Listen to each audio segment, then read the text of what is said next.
Welcome to Sports Close-Up. As you can tell, we're going to do a special show today. To my right is the co-host Ed Marin. To my left, everyone knows this young man, Charlie Anderson, the mayor of Meadville for many, many years. And to his left, John Mouse Matillo. And we'll get into his nickname in a little bit, but we're going to do a show today honoring our great friend who just passed, probably the broadcaster of Meadville sports for over 30 years, Vic Kress. So, guys, let's just reminisce about Vic and what he brought to the Meadville community. John, go ahead. Well, first of all, he was my basketball coach for the St. Bridget Hawks. This was probably 68, 69, 70, and he was our basketball coach. Him and Mr. John O'Loughlin put the team together. He was very dynamic, to say the least. He gave me my nickname, Mouse. How'd that come about? Well, the first game we ever played, we didn't have our uniforms in yet, and he brought the Vic Kress Realty uniforms in, and my pants hang down to my ankles, and my head finally grew into my ears. So you started that style then, right? Yes, and Vic was very innovative as a coach. He was fun. He told us we'll never lose to St. Agatha's, even though he was a St. Agatha's graduate, but he went to St. Bridget's grade school, I believe. And he had some great players, Lou Saggio, Tom O'Loughlin, to name a few, Paul Brick. And we had a lot of fun. We used to go to the games. The starters would go in Vic's car, and the rest of us, the younger guys, we'd go in Mr. O'Loughlin's hearse. And we'd pull up like to these games, and there's Vic pull up, and I think he had a Buick, a big Buick, and the starters would get out of that, and out of the hearse would come about 15 kids, boom, pulling out of the hearse. And off we'd go in our little green uniforms with the St. Bridget Hawks. And Vic was, he coached, he had a play. Sometimes he put 4 guys on defense, he'd have a cherry picker, and we'd always get an easy basket. And he demanded us to make our free throws, and he took us everywhere. Were they underhand? He made me shoot underhand. I couldn't get the ball to the hoop. I had to shoot underhand. And he took us everywhere. We went down. We played Farrell, the Farrell All Stars. We pile in. We go down and play them, and wherever we could go. And he played trivia games with us. And I won one time. He bought me my dinner at Isley's. That was big, getting dinner out of Vic. So, but he always called me in my later years Captain Mouse, and my wife was Minnie Mouse, and my kids the Mises he'd call them, because he announced them when they played basketball for Meadville, and he was special. He was we loved him. My whole family did. And what about during the 60s when you played? Late 60s. Uh-huh. And for me, I got, I've said this before in the shows, I got cut from all my sports at Meadville High School, but he was like one of my mentors and coach. Sure. We a lot of things similar. We liked the Browns. Everybody knows my shirt. Just once before I die. Vic, another Browns fan that goes to his grave without a Super Bowl victory.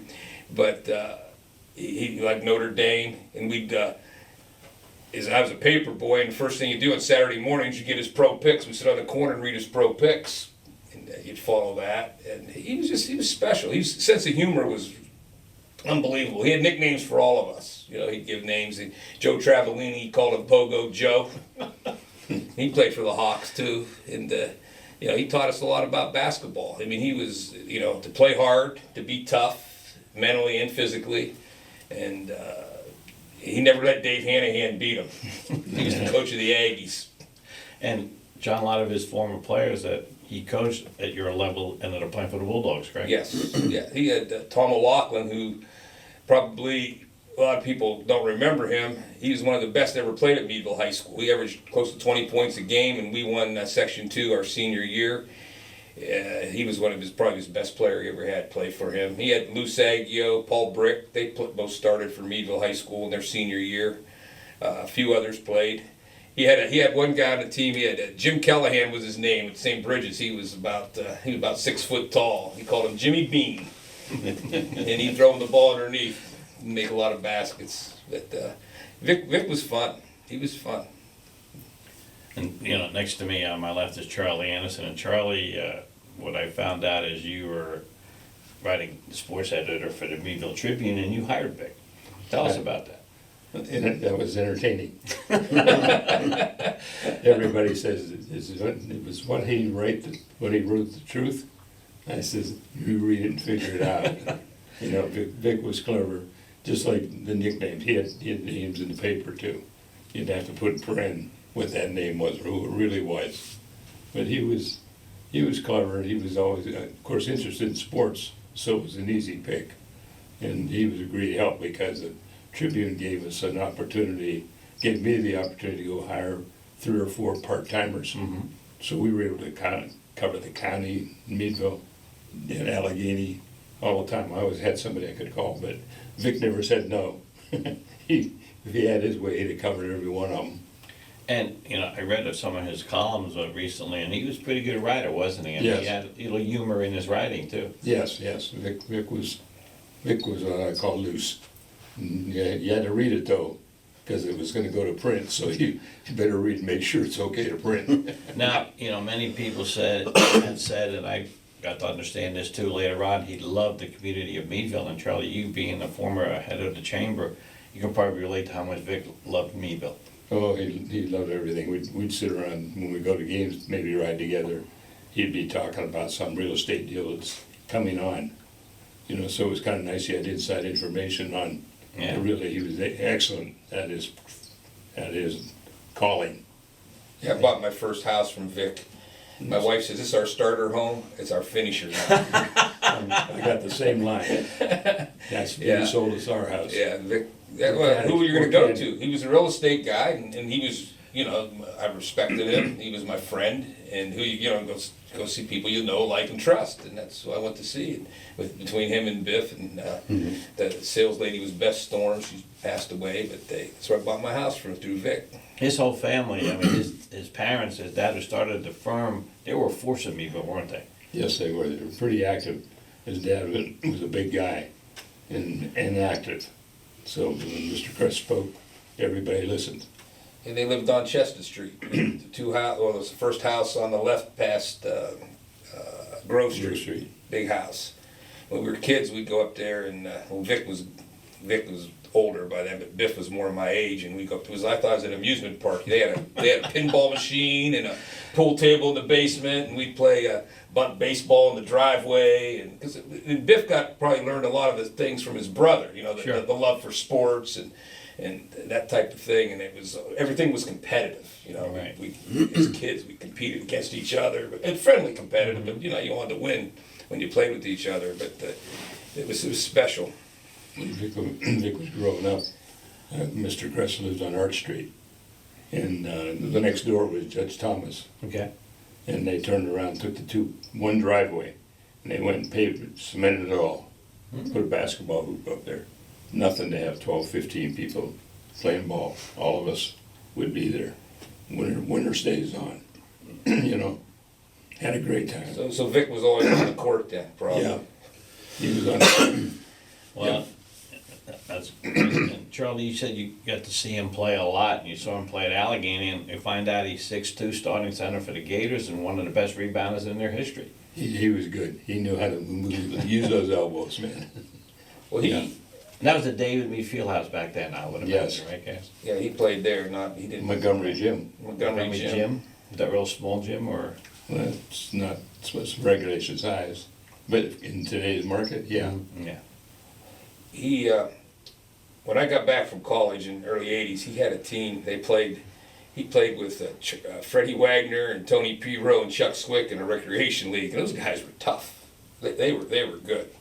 And when you played against them, now Vic probably 18, 20 years older than me. I'm 66, and he's 80, passed away in '84, so they're about 40 when I come back from college, and those guys were tough. And when you played them, their elbows were flying, and they were good. Chuck Swick was tough. Tony Pirro never missed a shot. Vic be rebounding. Freddie Wagner, he was all elbows and hook shot and stuff. And stepping on your feet. Yeah, he cheated.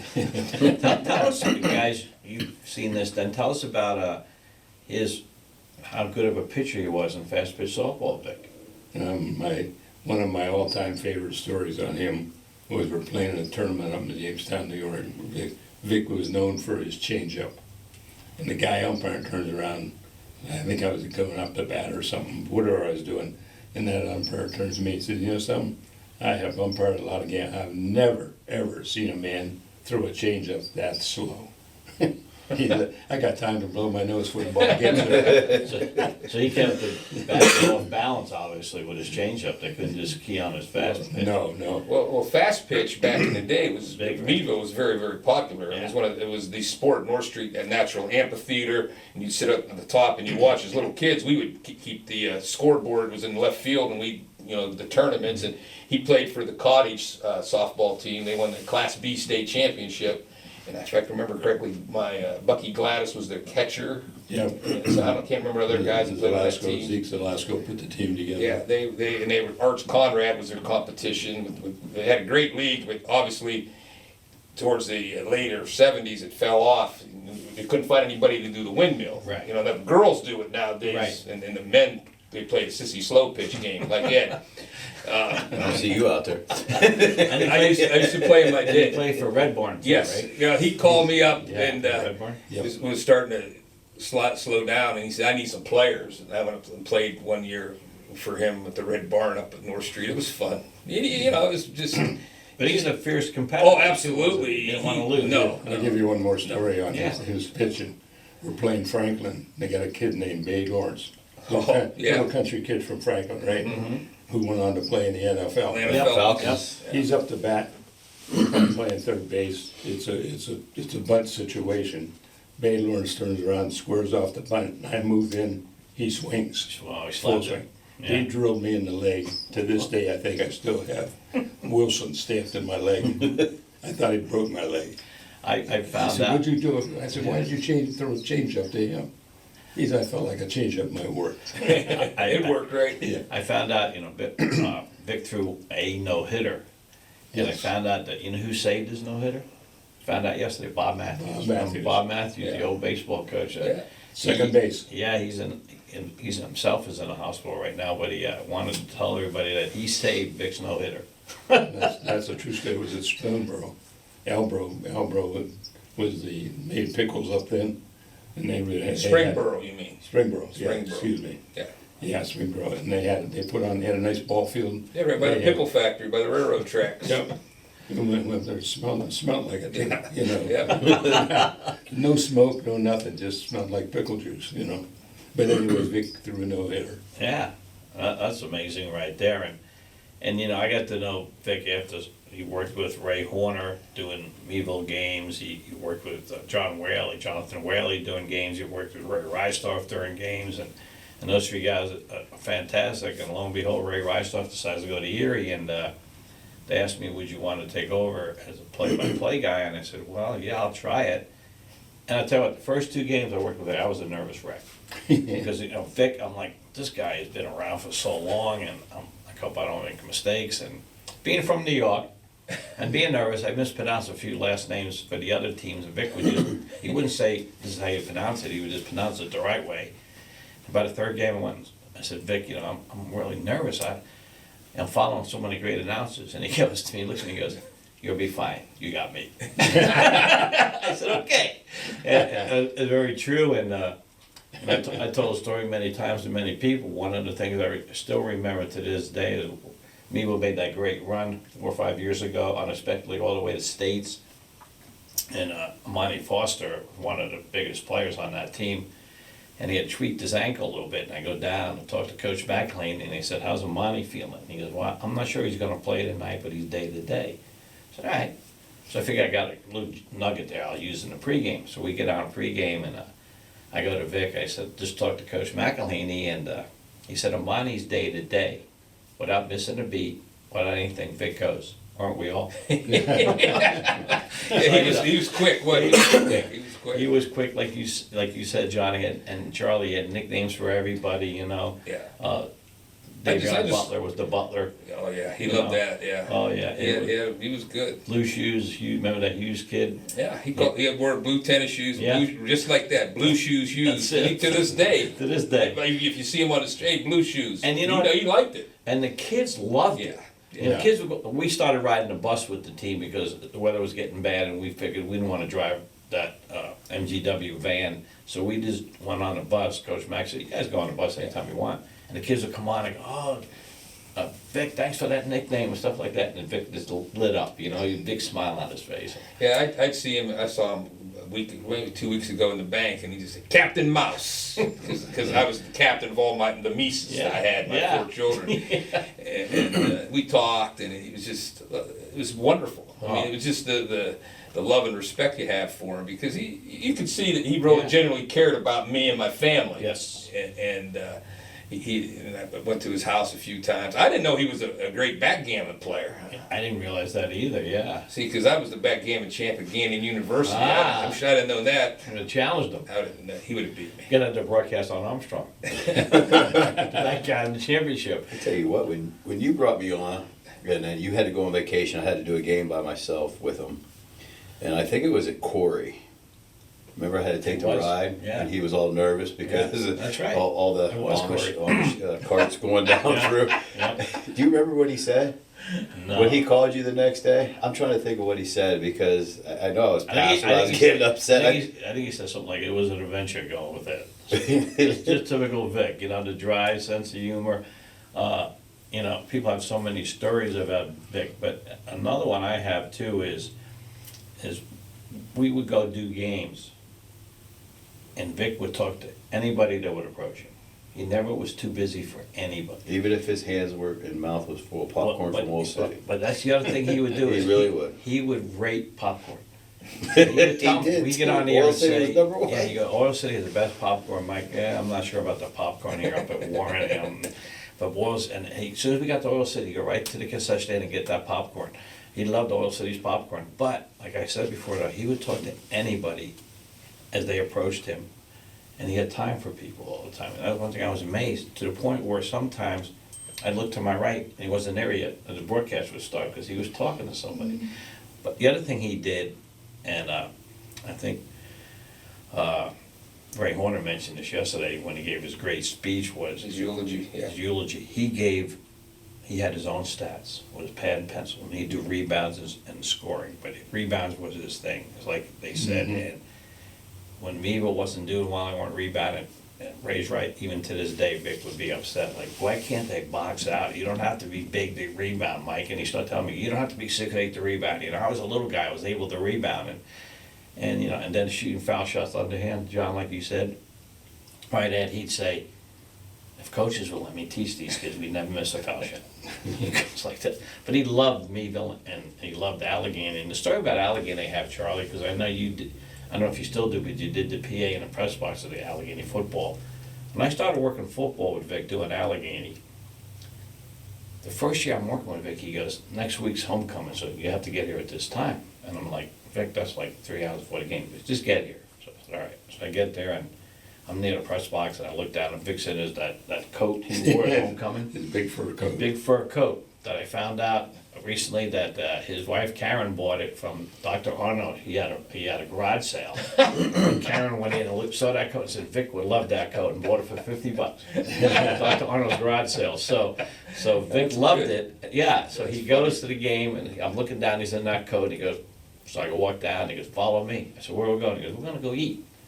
And I said, "Well, that's for the alumni." He goes, "You with me, right?" He goes, "Just come with me." I said, "Okay." So I'm strutting like, "Hey, I'm gonna eat and get some good food." So we walk in there, and of course, Vic knows everybody, and he's talking to people from this team, this team, and he just loved homecoming for Allegheny because you get to see all those people, and the respect people had for him is amazing to me.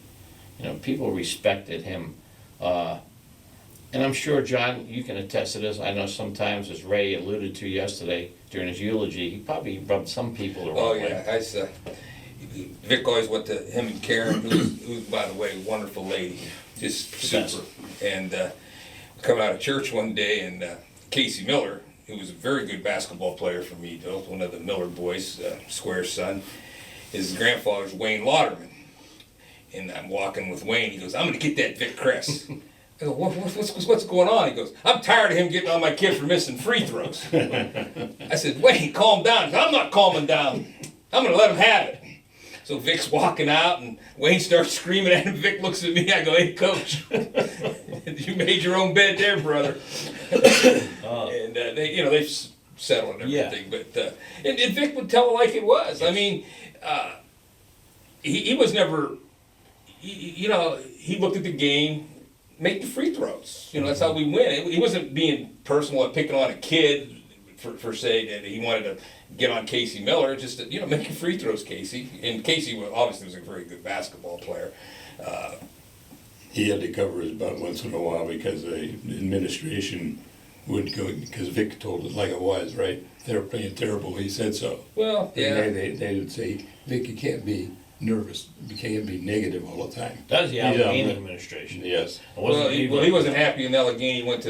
He liked him in the PAC. Right. He didn't like him when that Northwest, or whatever the Yeah, conference was called. He was known for telling it like it was. That's why, what do you want me to do, lie? Well, he felt, and that's a good point, John, and Charlie, he felt when they made that move to that conference, he goes, now we're traveling all over the place in Ohio to play teams where we could be playing. And we're going to lose our Pennsylvania recruiting, our kids, and it was true. And the rivalries, and the Yes. stands. He goes, nobody's coming to No, these like games. people quit going to the games. Right. That's the truth. Yeah. Now they're back in the PAC and think people are coming. Like last year, they had good crowds back Right. at the games, the basketball, starting the to come football. back. Yeah, starting to come You back. could tell He- he could tell he loved the game so much. I mean, how many times would he fly during basketball season John, just to call a game from and- Marco Island, going back, coming back? And you're exactly right. Who does that? Who has a place in Marco Island is flying back in January to do a high school basketball game? Sometimes twice a week. Vic, because he Yeah. loved Meadville. Yes, he And, did. he loved the community, he loved the school,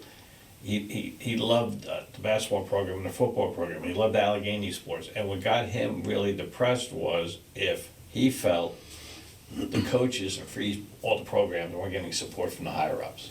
He didn't, and he let people know. Yeah. I go to Allegheny games and he'd sit with the new presidents and say, do you support sports? How much do you support sports? Yeah. Because he, as someone mentioned, was the honorary welcome person. If they hired a new coach, the ADs would call Vic and say, can you pick this person up? He's coming into town. You know houses and locations. And because sure. And, and Vic told me, he goes, I drove them all over town. You just didn't drive. And they were like an hour and a half drive through town. And he told me, he goes, Mike, I could tell after I interviewed them, they didn't know they were being interviewed by me. He goes if they were going to make it at Allen. He would tell me that. I said, wow, Vic. He goes, I could tell because I know the school. He knew the school in and out. And one thing he gave me a lot of support with, which I'll mention again, which is still a pet peeve of mine, Meadville High School doesn't have an athletic hall of fame, which is a crime. With all this great, it's a crime. And Vic would be there as a contributor because he contributed so much to Meadville. But he agreed too. He said, and another person Meadville has lost that could have helped with that. Oh, boy. Yeah, you got Chuck. Yeah. And people. I Exactly. gotta stick around a little bit longer, Charlie. At least another. I'm not going. Okay, good. I'm getting younger, better looking, I'm know, going that way. We should have a Hall of Fame. Yeah. And his Yep. brother Biff would be one of the first No inductees. doubt. And who, one of his biggest supporters was his brother Vic about Biff's play.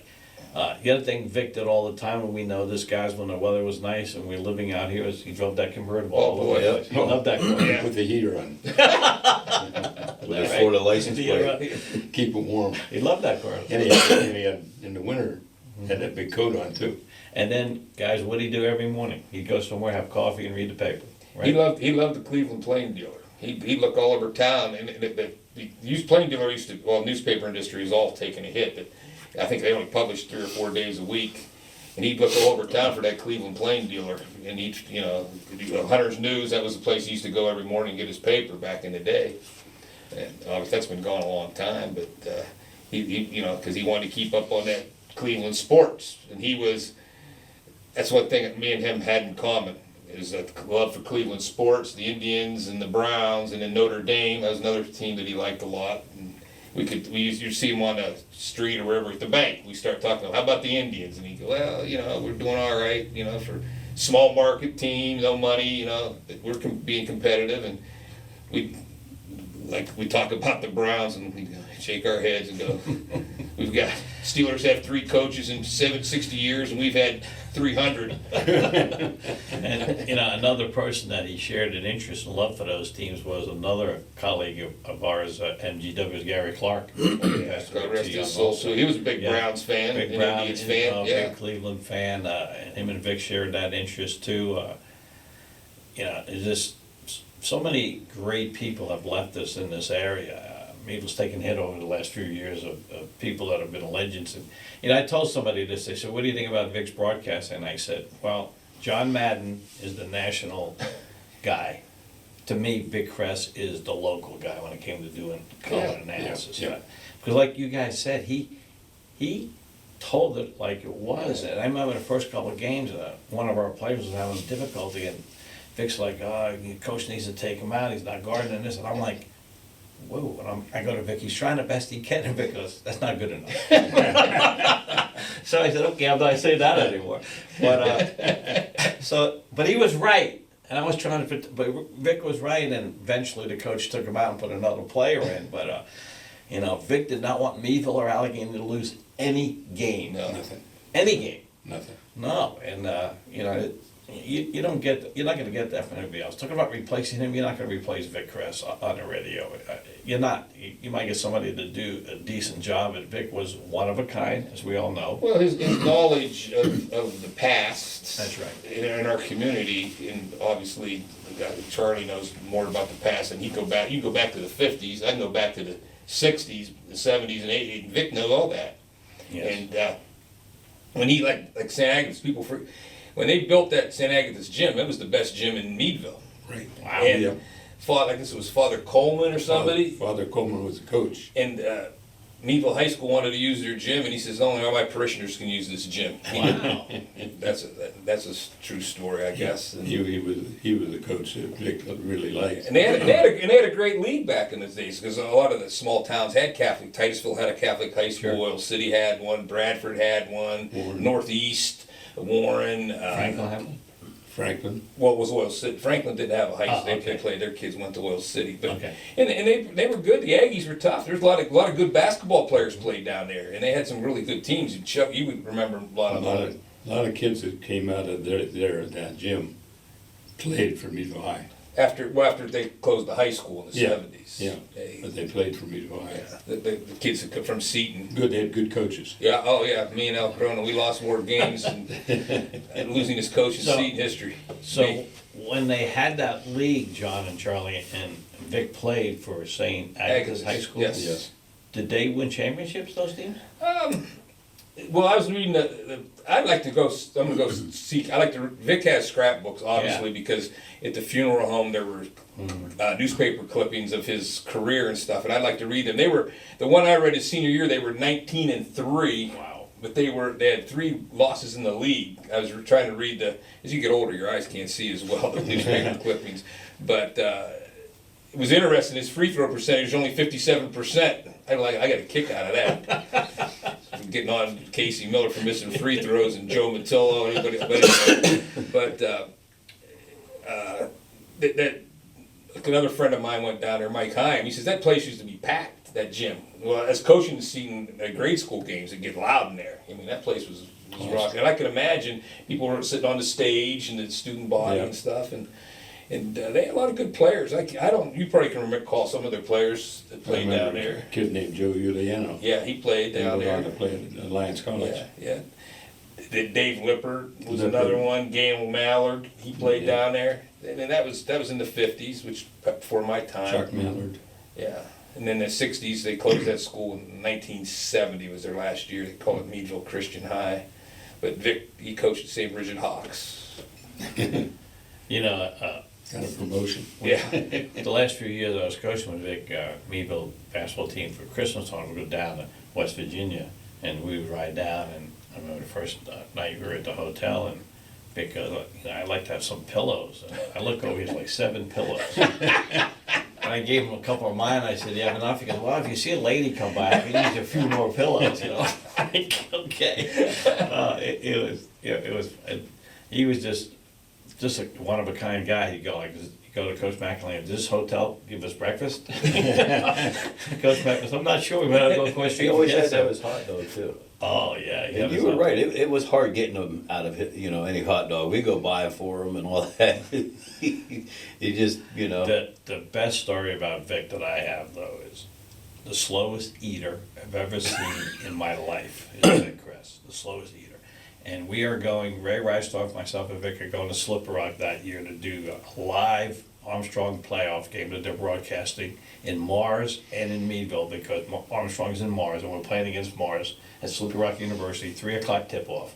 The place is sold out, fans from both schools, and we're at this restaurant in Slippery Rock first. We're there good 2.5 hours early. Now, Ray Reistoff and I like to get to the venue early because we want to, help set up and get pumped. We walk into the restaurant, lady goes to sit us down, Vic sees people he knows, he's over there.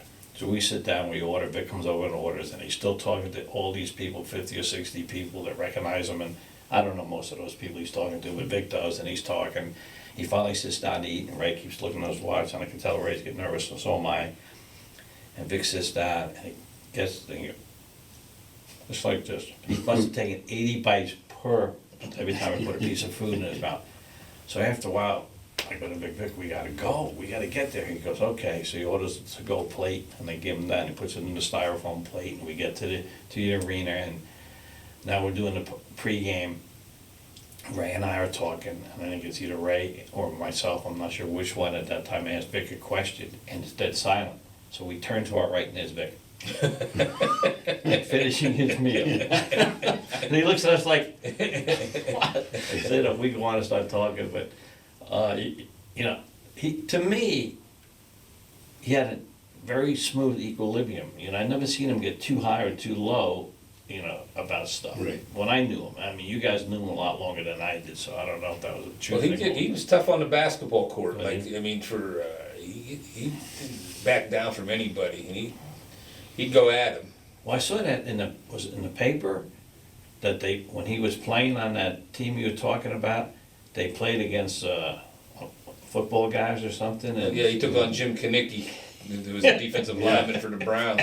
Yeah, back then the football players used to travel and play at local high schools. Okay. Help them raise money for Okay. their booster club or Right. whatever. Pay them like $100 or something each. Mm-hmm. That must have been crazy to see. Entertain them somewhere afterwards. Make sure you had your wallet. Make sure you had your credit card because you didn't carry that much money. Right, right, exactly. What else can we remember about the guy? Well, he was, he loved his family, he loved his wife. Oh. Him Him and Karen were a team, right? Yeah. And they did a lot of business together in town, and he provided a lot of places for people to live too. He had a lot of rentals, and there's a little bit of that controversy going on in the city of Meadville, the rentals and stuff. Well, that's a story for a different day. But him and Karen were very, community oriented, cared about the community, cared about the town. In the St. Bridget's Church, where he went there his whole life. And, Yeah, he loved St. Bridget's too, John. You're exactly right. He always talked about St. Bridget's, always. He bonded with me because my wife was a secretary there. So he goes, "Oh, Cindy's good. I go in there, I can get what I want." And she was. I know. I thank you for that too, because every time I tell her, I said, "John Mattel thinks so much of you," and she goes, "Oh, I don't know why I was just doing my job." And he goes, "Well, he does." But get back to Vic. Just the reflection of things he accomplished and did over his years. He won whitewater rafting. I didn't know that until That was a good story. It sure was. But the thing that gets me, you remember that song, guys? Frank Sinatra did it my way. That's Vic, Yeah. right? Vic did it his way. Yeah. Yes. He lived a full life his way. John, you're so right. Him and Karen, a great team together. She's an outstanding lady, and she would tell Vic sometimes if she felt he wasn't doing stuff right. Yeah. Well, I played poker with him a couple times. He had that jar full of nickels and dimes and quarters. He'd bring it with him. He had a bunch of people he played poker with Yes, and stuff. once a week group he of played friends poker he with a had. group of friends. And Loved playing poker. Yeah, because I went to one time. He had a party at his house. It was like we had to dress up as gangsters and stuff. It was fun. That was cool. Yeah. That was automatic for you. No. Careful what you say. And man, she had that big party for him, supposed to be a surprise birthday party. Yeah. And you heard about what happened, right? Somebody came, like that day of the party, they saw Vic and said, Vic, I'm sorry, I can't make your birthday party. So he knew about the party that night, but he didn't know until then, and Karen's like, so that was a great thing That was a too. birthday party that he thought was to say happy birthday. Yeah. Turned out to yeah. be a roast. That was fun though, wasn't Oh it? my God. That was fun. There were people from Well, everywhere. he could dish it out, but he could take it too. Oh yes, he Yeah, liked. he He likes enjoyed. it, He was very witty, especially Yeah. at your Yes, last show. he Yeah. enjoyed. And John, you're exactly right. He enjoyed. He challenged you to get back at him. Yeah. He wanted that. Well, when you did the roast, he was the last one to speak. He got it all of He had us. little notes on everything. All of us. He got all of us, man. Took a shot back at him. It was great. It was funny. You're sitting there crying Yeah. with some of the comments. Yeah. Just and that's what life's all about. When you meet someone that can make you laugh and have a good time with, right? And not be judged. I mean, Vic didn't judge anybody really. I mean, he'd make some comments sometimes, but at the same token, 5 minutes later he'd be talking to the person, and the thing that got me the most, John and Charlie. The reason why I want to call you two names because you guys have been in Meadville for a long time. And Ed, I don't know if I think you might have been part of it then. We did a special on Journey Brown. Yeah. And I had Vic come in, and we had different people come in, and I said to Vic, you've been in Meadville a long time, best athlete you ever seen in Meadville. He looked right at me and Ed and said, Journey Brown. I said, Journey Brown, he goes, Mike, what he did in track, and he helped our basketball team get to states, and when he did in football, he's the best pure athlete I've ever seen in Meadville. But it was 3 reasons. I was like, wow. Yeah, well, he's absolutely. I think he's. I always, every time we get on a TV show, I got to mention Journey Brown because, in my opinion, he was the best athlete come out of District 10 there ever was. Yeah, and Bring on anybody from here, I'll debate him. so and that was an interesting comment by Vic, and I held it to be true because, like yourself, Charlie and John, he saw a lot of athletes come through Amoeba, and he said the 3 things he was able to achieve, he goes, phenomenal. Yeah. Winning those state championships in track, he said, is phenomenal. And Yeah. the way he ran the football was phenomenal. And what he did in his college career, yes, MVP of the Cotton Bowl, come on. right. Yeah. He was on the track to go to the NFL. Unfortunately, he had that situation with his heart, but no doubt about that. But Vic, what I'm saying though is Vic's ability to gauge someone's ability, his ability as analysis and as a sports fan, just to watch people and say, yep, that guy's got it. He liked people that played hard too. Yes. See, he would. Points weren't always his measuring stick in basketball for Vic when he would do the games. And I went to most of the games, so I didn't listen on the radio because I was at the games. But I know him very well, and the guy might have 20 points, but he might have 15 turnovers or whatever. But the guy that had the 10 rebounds and the 8 assists and the 5 steals and played defense all day, he liked that. He appreciated that. Oh yeah. There's no Well, doubt. he hated turnovers. He didn't like turnovers. Well, any basketball coach doesn't like turnovers Right. because they'll make or break you. But that's, Well, I heard him mumbling under his breath a couple times. well, yeah, he would. But he liked the wins, and one of the things we mentioned the other day is Coach McElhaney was one of the factors that led to the firing of the last prep coach, because he never beat him. Well, Coach McElhaney beat him every time. Yeah, I think Majestic, I think his name was. Yeah, I think he beat him 11 in a row. Yep, 11 in a row, and they said, how can we keep losing to Meadville? And they replaced him, and he retired also, but, Vic loved every time we beat Brett. Oh, he loved that. He just loved it. When Amani Force did that one shot just across Yeah. half court. Yeah. I mean, That was at the buzzer, wasn't It was it? at the It was a buzzer. home game. It was a regular home season game. and I was probably screaming into the mic, from half court, good. And I look at Vic and he's going, yes! And then we went and played them in the playoffs that year, and Amani hits another one at the end of the first quarter at the buzzer, and Vic goes, again! He goes, again! He was red and black. He led Meadville, and like you said, he represented our community. He loved Meadville, people from Meadville. He was supportive of the people of Meadville, just like talking about Journey and other things. Oh, yeah. They were homegrown. That's right. He was homegrown Allegheny. They used to call them guys with beans, didn't they, up there? The homegrown. Homegrown. I'll give you one more. When you mentioned taking him at homecoming, he was so proud to wear his Yes, gave his graduation sweater. yep. Yeah, This past year, same day, he still has that sweater, yeah. still wears it. What year did he graduate from Allegheny? 61. Probably, yeah. About one, right in there. Gator for life. He's Gator for life. Yeah. He support, they had that, Is he in their Hall of Fame? I think he is. They had that I don't golden, think so. no? I don't think so. He You helped, you have to give a lot more money, probably. he helped put people in the Hall of Fame. He was on the committee. Yeah. He was on the committee to select That's people. probably why he got put in, he's on the committee. He also, I saw that he gave a lot of money during the, they had that golf outing every year, and he would give money and sponsor a couple of holes, and Yeah. one of the holes he sponsored, I was looking at the banner in his garage the other day, and had Vic Kress sponsors, Making Kelly Live.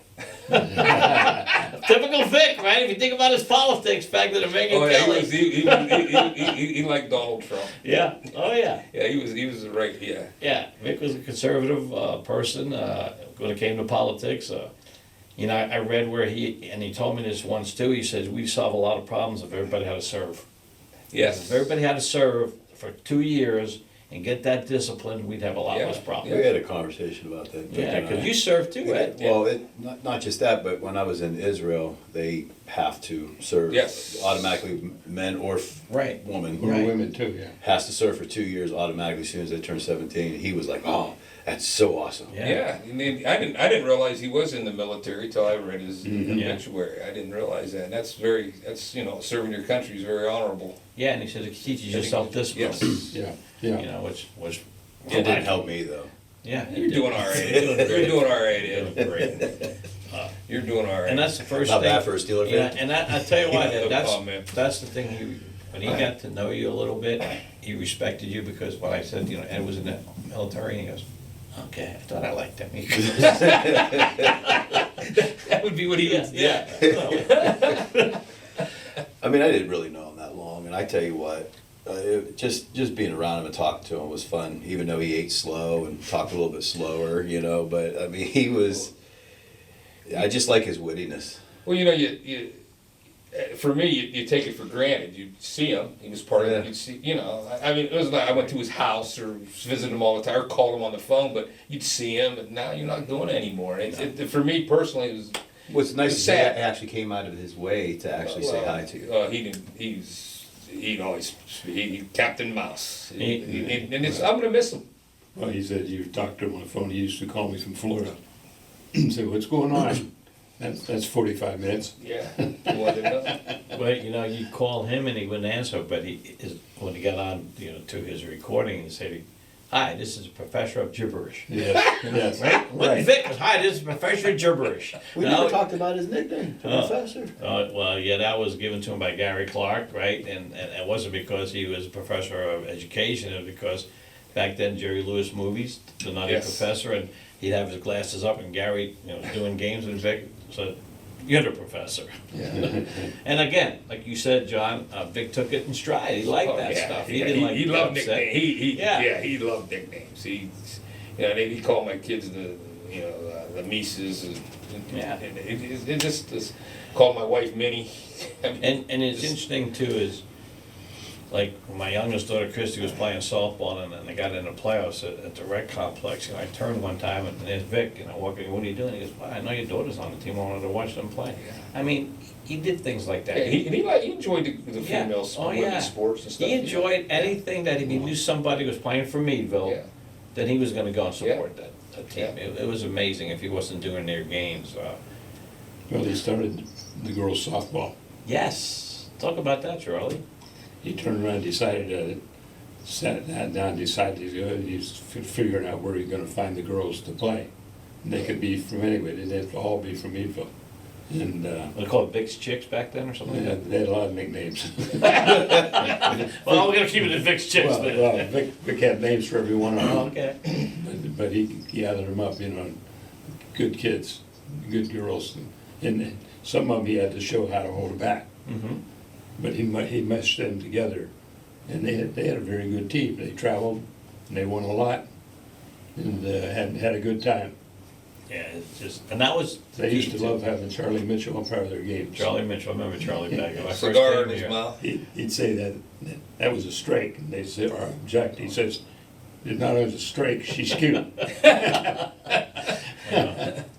Today, today'd be in trouble, Oh, right? yeah. Yeah, Yeah, yeah, we who done. cares? I know, but Charlie Mitchell was something else, but, you know, again, guys, anything you wanna add to this as we wrap it up about Vic? You know, John, good point, what you're talking about is gonna be avoiding. I'll, on a personal note, I'll miss just running into him and seeing him, and the Carrie asked me how my family was doing and things like that, and he was a big part of our town and a big part of my life. Yes. He some positive influences, and once again, another Cleveland fan goes to the grave without a Super Bowl. See, Probably that's being- one thing he said after my son passed. He always checked up on me. He goes, Well, tell a story about the wake, and you turned around, he was there, you said. yeah, I turned around and he was there, and it shocked me because I didn't, like I said, I didn't know him all that long, but long enough to call Yeah. enough games with him. But and then he would just check up on me, and yeah, even though you're a Steeler fan, I still got to check up on you. I mean, just But the that's- things that he would say, just you know, I'm gonna miss that. You know, even turning on the radio at times and just Hearing his voice. yeah. Charlie, what are you gonna miss? You've known him a long time. I'll miss those 45-minute phone calls from Florida. What's going on in Meadville? How the team doing? Whatever game. Yeah. Would be at least 45. And of course, my wife see me on the phone. She, Vic. Yeah. She said, I gotta run some errands. That's good, Charlie. That's good. Yeah. Yeah, I'm gonna miss just his humor, his being the person he was.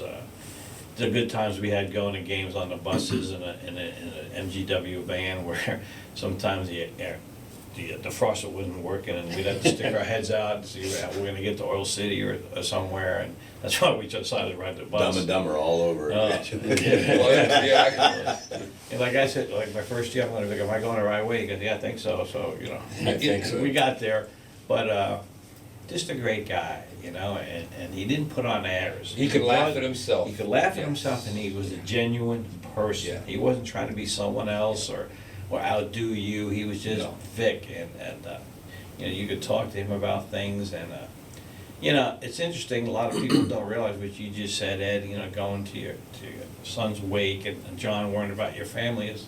A lot of people didn't know that side of Vic. You know, he was a No. compassionate person. He cared about people. So I'm going to end it that way, and Vic, we'll miss you. Yep. Thanks for being part of our lives, because we gained a lot from you.